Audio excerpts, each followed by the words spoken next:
Tinggal waktu 20 menit. 20 menit tambah 20 menit itu benar. Boleh. Boleh coba. Waktu dimulai 11.52 ya Pak.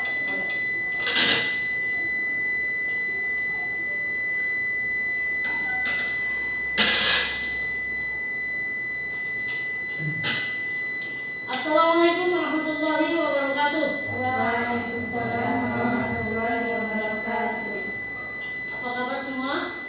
Baik Pak. Sehat? Alhamdulillah. Semangat? Semangat. Semangat Pak. Bahagia? Bahagia Pak. Oke, kalau begitu jawab dengan lebih semangat lagi. Salam saya. Siap? Siap Pak. Assalamualaikum warahmatullahi wabarakatuh. Waalaikumsalam warahmatullahi wabarakatuh. Alhamdulillah wa syukurillah wassalatu wassalamu ala rasulillah. Allahumma sholli ala sayyidina Muhammad wa ala ali sayyidina Muhammad. Segala puji bagi Allah atas segala nikmatnya. Hari ini kita bertemu dalam kelas yang penuh semangat dan penuh kegembiraan. Oleh sebab itu, masuk kelas ini tidak ada yang boleh tidak semangat. Tidak ada yang tampak lesu, tampak lelah, dan tampak tidak bahagia. Sekalipun sakit, upayakan tersenyum. Karena obat paling mujarab itu Dinda ada di sini sebenarnya, ada di dalam. Obat yang dari luar termasuk medis itu hanyalah obat penunjang ataupun pendukung. Ketika di dalam itu sudah benar-benar yakin bahwa kita akan sehat, bahwa Allah akan memberikan pertolongan, akan memberikan kesehatan kepada kita, maka kita akan sehat. Hanya saja kita berupaya untuk mengobati penyakit kita dengan obat-obat medis, dengan tetap berkeyakinan bahwa ini adalah salah satu upaya kita, cara kita agar kita tetap sehat. Oleh sebab itu, walaupun kita dalam keadaan sakit hati misalnya, sakit fikir ataupun sakit fisik, tetap kita harus menampilkan diri kita sebagai orang yang sehat, orang yang semangat, dan orang yang bahagia. InsyaAllah dengan seperti itu, semakin kita tampak tersenyum, semakin kita bahagia. Semakin kita bahagia, maka semakin akan tampak masa depan kita yang lebih gemilang. Siap semua? Siap Pak. Baik teman-teman semuanya, hari ini kita sharing, kita diskusi, kita ngobrol tentang apa?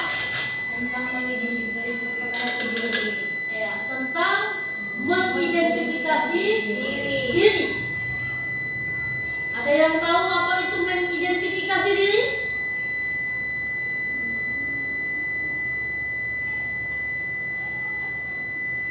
Ada?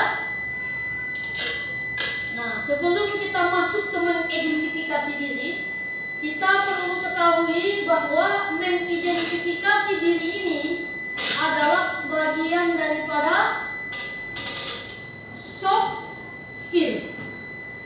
Bagian daripada apa? Soft skill. Apa itu soft skill? Mental. Ada yang tahu lagi yang lain? Winnie? Raypan?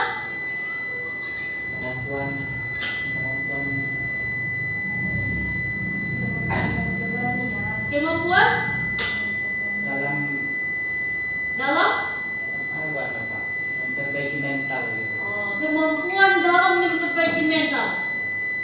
Apa tadi? Kemampuan, keberanian agar bisa menonjolkan diri kan Pak.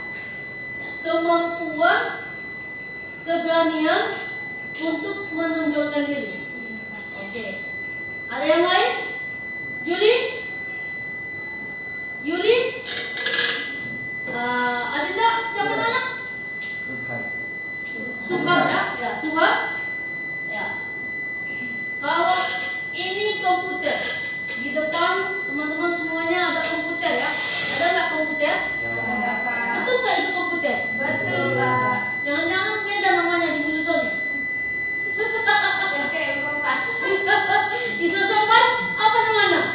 Komputer Pak. Oh, komputer, tetap komputer ya. Kalau di Gorontalo Komputer Pak. sama ya. Pasar Jumat itu juga ya, sama ya komputer. Nah, komputer ini terdiri dari berapa elemen sebenarnya? Ada apa saja dalam komputer ini? Dua. Apa saja? Perangkat lunak dan perangkat keras. Apa itu perangkat lunak? Perangkat lunak yang seperti diklarifikasikan di dalam komputer yaitu aplikasi. Ya. Perangkat lunaknya dan perangkat keras yaitu komputernya atau CPU. Oke, jadi perangkat lunaknya ada yang teraplikasi di dalam komputer itu, sedangkan perangkat kerasnya adalah Bagian-bagian dari komputer yaitu perangkat keras CPU. ya semacam CPU, mouse, mouse, keyboard, hmm, dan layarnya ya. Oke. Apa benar seperti itu, Reba? Benar Pak. Iqbal? Iya Pak. Ada istilah lain mungkin dari Iqbal? Perangkat lunak itu biasanya diistilahkan seperti apa? Subhan, perangkat keras biasanya kita sebut sebagai apa? Ya biasanya kalau dalam bahasa kerennya ya. Tapi sebenarnya ini sudah lama. Sejak kita mengenal komputer, istilah itu sudah ada. Perangkat lunak biasa kita sebut dengan software, ya. Apa? Software. Sedangkan perangkat keras biasa kita sebut dengan hardware. Terjemahannya itu bahasa Inggris, mari kita terjemahkan ke bahasa Indonesia. Hardware adalah perangkat keras, sedangkan software adalah perangkat lunak. Itulah komputer. Kalau ada hardware tanpa software, itu bukan komputernya.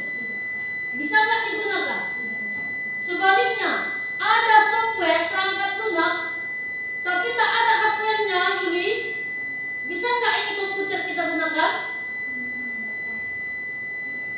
Tidak bisa? Tidak bisa. Artinya apa?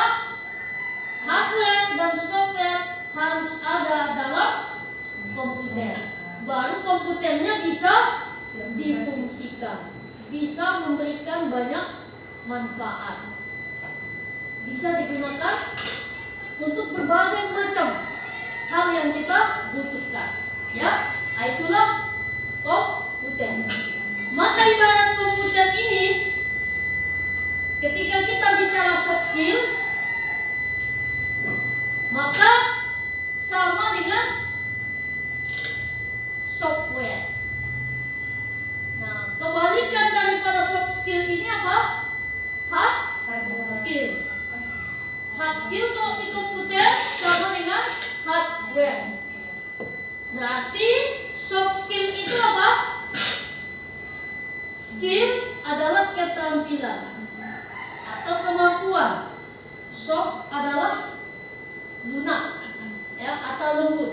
Keterampilan yang lunak, keterampilan yang lembut, keterampilan yang soft. Sedangkan hard skill adalah keterampilan keras. Ya, maksudnya apa? Keterampilan yang soft skill itu keterampilan yang dimiliki oleh seseorang yang dia tidak tampak, tidak bisa disaksikan langsung, tidak bisa diraba, tapi keberadaannya ada dan nyata. Persis seperti software dalam komputer. Sedangkan hard skill adalah keterampilan yang dimiliki oleh seseorang yang langsung jelas kelihatan, ya, ada faktanya, nampak dia jelas, ya, dan itu bisa diraba dengan tangan kita, maka itulah yang kita sebut dengan hard skill. Jadi itulah hard skill dan soft skill. Soft skill. Nah, dalam mempelajari soft skill ini ada 20 elemen, ada 20 unit kompetensi. Ya, kita sedang belajar tentang soft skill, keterampilan yang soft tadi.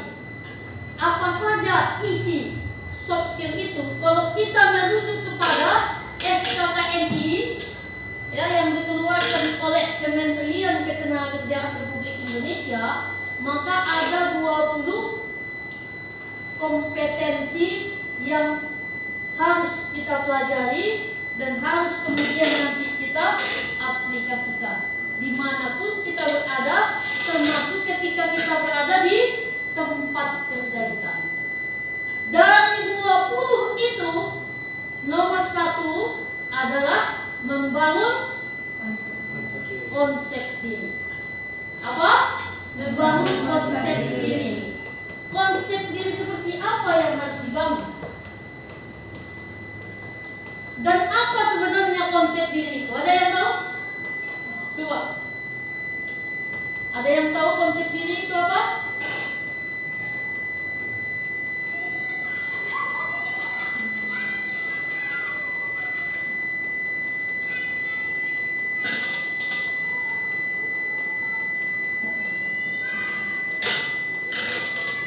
Nanti akan terjawab. Kita awali dengan soft skill. Tadi kita sudah gambarkan apa itu soft skill, ya. Nanti kalian teman-teman bisa baca di berbagai referensi, bisa di buku-buku, bisa di website-website. Silakan, sekarang sudah mudah, ya. Memperbanyak referensi, memperbanyak literatur untuk bahan bacaan kita. Bahwa soft skill itu sangat berhubungan erat dengan kepribadian, bagian dalam diri kita, ya. Apa yang tidak ada pada diri kita, ya, apa yang tidak nampak pada diri kita, tapi itu ada, itulah soft skill itu, ya. Kalau itu tidak ada, mungkin kita tidak bisa disebut sebagai manusia. Hanya ada jasadnya, tapi jiwanya tidak ada. Manusia enggak itu? Ya. Hanya ada jiwanya tapi jasadnya tak ada. Manusia enggak itu? Itulah bedanya manusia dengan makhluk yang lain. Bedanya dengan hewan, bedanya dengan binatang, bedanya dengan tumbuh-tumbuhan, bedanya dengan malaikat. Ada perangkat keras kita, inilah badan kita ini, jasad. Ada juga perangkat yang tak terlihat, ya. Itulah tadi soft skill, ya. Ini ada berbagai referensi yang bisa nanti kita jadikan sebagai bahan, ya, untuk memperbanyak pengetahuan kita tentang apa soft skill itu. Tapi dari sekian definisi yang ada, sekian pendapat para ahli, tidak banyak perbedaan. Semuanya tentang diri bagian dalam, ya. Ini kira-kira soft skill itu mencakup berbagai macam nilai-nilai, ya. Boleh kita lihat, ada konsep diri, ada konsep diri, ada kedisiplinan, ada integritas, ada pikiran kritis, tanggung jawab, komitmen, beretika, ketekunan, inisiatif, menghadapi perubahan, pengelolaan emosi, ya. Ada juga komunikasi, ada kerjasama, dan ada kepemimpinan. Sehingga hard skill tanpa soft skill tadi akan mengurangi kualitas hasil kerja. Kita ini kan sebenarnya adalah tenaga kerja semuanya, ya. Sekalipun mungkin kita belum menjadi karyawan tetap di sebuah perusahaan, ataupun mungkin belum memiliki usaha sendiri. Tetapi kita merupakan bagian daripada tenaga kerja, angkatan kerja. Yang dimanapun hari ini kita bekerja, ya, apapun yang hari ini sedang kita lakukan, maka soft skill ini dibutuhkan, ya. Karena soft skill ini akan mempengaruhi kualitas kerja kita. Malau pihak komputer, kaya ang dalam soft skill mo, selalu sikan ini. So bisa saja komputer native ni sobat ko patuloy na tidak sabaran, maka itu tugas akan kau tinggalkan. Itu tugas tidak akan disiplin kau kerjakan. Sehingga tanpa soft skill seseorang tidak akan bisa bekerja dengan maksimal. Itulah pentingnya soft skill. Bisa kita lihat ini ya, apa saja yang masuk dalam soft skill. Termasuk di dalamnya ada kepemimpinan, komunikasi, problem solving, ya, problem solving, teamwork, banyak macamnya ya. Manajemen waktu, empati ya, listening skill, mendengarkan orang lain bicara, itu juga soft skill. Ada tanggung jawab ya. Coba lihat, semuanya ini adalah nilai-nilai. Erat hubungannya dengan moral, dengan etika kerja. Ada kemauan belajar, komitmen, ada semangat, ada kreativitas, ada kemandirian, ada ketangguhan ya, dan banyak ragamnya. Nah, bisa kita membedakan dengan hard skill. Di sini ada perbedaan, coba lihat kiri kanan ya. Hard skill, kemampuan pemrograman, misalnya ya, marketing, digital marketing, network, desain, copywriting. Sedangkan soft skillnya ada komunikasi, kepemimpinan, dan seterusnya. Kalau diistilahkan dalam sepak bola misalnya ya, Iqbal ya, coba lihat hard skill ya, kemampuan teknis, bisa berlari. Jadi pemain sepak bola harus bisa berlari. Kalau nggak bisa berlari, gimana nih pemain sepak bola kan? Bisa menendang bola, bisa mengambil bola dari lawan, ya, merebut bola itu dari lawannya.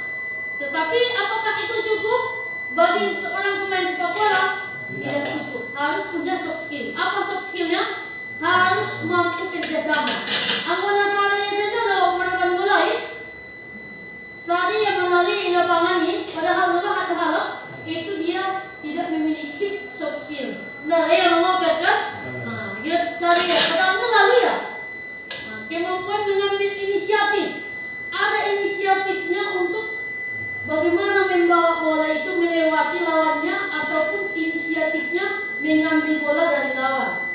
Ada juga keberanian. Anggota subarani dia, namanya dia berlagu 4 milion, sebetulnya bukan itu tujuan, tapi mengambil bola. Tapi karena dia takut, maka dia tidak berani mengambil bola itu. Tak jadi kan? Tak jadi. Ada kegigihan. Kegigihan itu apa? Semangat. Semangat seorang pemain bola untuk memenangkan pertandingan. Begitu juga kita dalam bekerja ini, ya. Jadi harus ada kerjasama, ya. Harus ada inisiatif, harus ada keberanian kita mengambil keputusan, dan harus ada kegigihan. Itulah diantara kira-kira perbedaan hard skill dengan soft skill. Kalau kita ibarat otak, boleh lihat ya, otak kanan, otak kiri itu diisi dengan hard skill, sedangkan otak kanan kita diisi dengan soft skill. Ya, otak kita dibagi dua, kiri dan kanan. Nah, di kiri ini hard skill, di kanan ini soft skill. Di kiri otak kiri ini hard skill itu biasanya terkait dengan hitung-hitungan, kalkulasi ya. Ada data, ada teknis, ada statistik, ada matematika. Itu ada di otak kiri kita. Sedangkan soft skill itu biasanya bicara tentang apa? Perasaan, kejiwaan,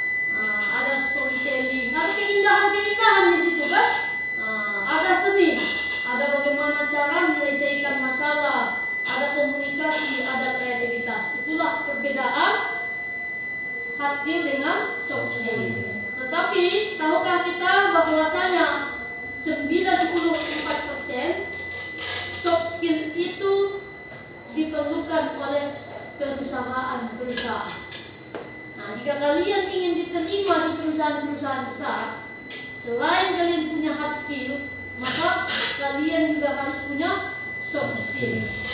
Dari data ini, 94% itu yang paling dibutuhkan di perusahaan itu adalah soft skill. Kalau kau komputer ini, ti anggo ngaloho loyal untuk atasanmu, enggak mau komunikasi itu teman-teman gereja, Anda tidak akan diterima. Tidak banyak Anda kerjasama dengan patuan berbadai kan, putus ini. Misalnya kan, jadi soft skill, nilai-nilai itu yang paling perlu, ya. Karena kalau teknis ini mudah sebenarnya, besok kalau disuruh kursus, kau sudah bisa. Tapi ang sifat terus memang matuan dengan BT-nya, misalnya matuan dengan dia, maka Anda akan susah diajak kerjasama, ya. Oke, baik. Nah, konsep diri, ya, tadi adalah bagian daripada soft skill. Ya, dari 20 elemen yang ada di soft skill, maka itu ada konsep diri. Apa itu konsep diri? Nah, konsep diri itu bicara tentang kepribadian, ya. Seluruh sikap, ekspresi, perasaan, temperamen, ciri khas, dan juga perilaku seseorang. Nanti kita bisa lihat di sini, ini, ya, bahwa konsep diri ada berapa? Ada dua. Ada dua, konsep diri yang positif dan konsep diri yang negatif. Nah, konsep diri ini juga menurut pakar psikologi ada 3 bagian utama, ya. Yang pertama self ideal, ya, bagaimana idealnya kita sebagai seorang diri manusia, ya. Nah, self image, citra diri, dan self esteem, jati diri. Nanti kalian bisa membedakan ketika kalian sudah mengalaminya sendiri, ya, dalam situasi momen-momen di lapangan yang kita hadapi, ya. Nah, ada juga, ya, tadi konsep diri itu ada 2 macam, ya.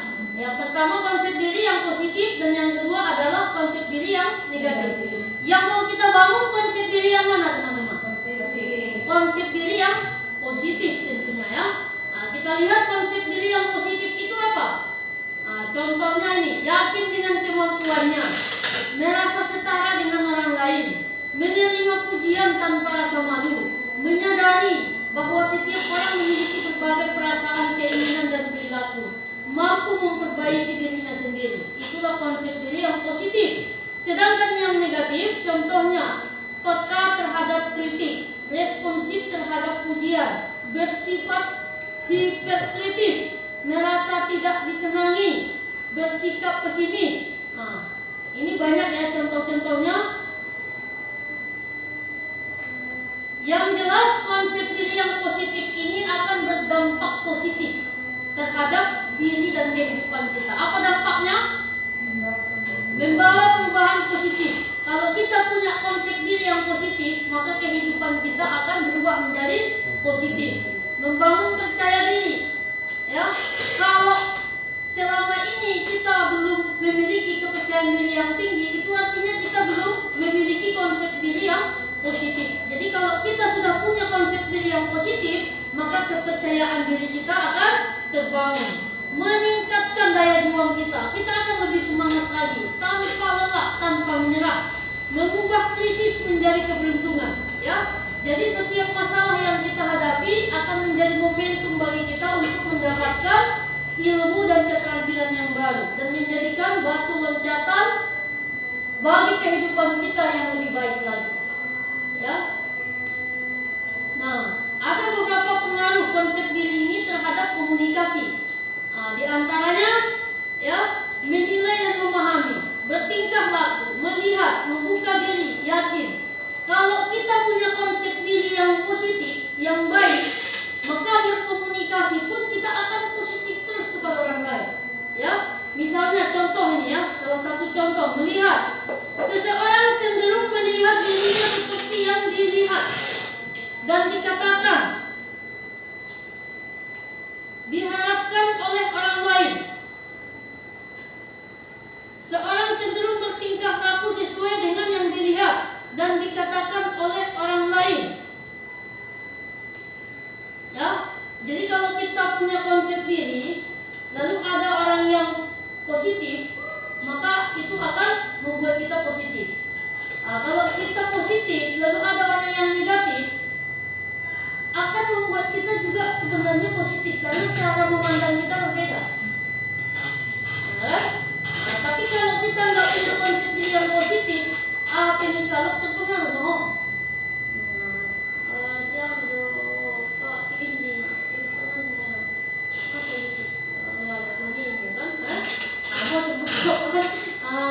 Ya apa yang ada sedikit udah lemas dia kan? Udah nggak semangat lagi dia, misalnya begitu ya. Jadi orang yang positif itu tidak pernah berpengaruh terhadap sikap negatif orang lain. Itu maksudnya ya. Bahkan dia akan mampu mempengaruhi orang lain yang awalnya negatif menjadi positif. Apa saja yang mempengaruhi konsep diri ini? Banyak hal, tentunya lingkungan-lingkungan kita ya. Makanya kita juga perlu sebenarnya berada di lingkungan yang positif. Ini lingkungan yang positif. Kita berada di lingkungan pengetahuan, di lingkungan keterampilan, pelatihan, pembelajaran, sekolah. Ini adalah positif. Nah, kita berteman dengan orang-orang yang mau belajar, orang-orang yang mau berlatih, orang-orang yang ingin menjadikan dirinya sebagai diri yang positif, orang-orang yang ingin berjuang untuk mendapatkan kesuksesan. Nah, itu akan berpengaruh kepada kita.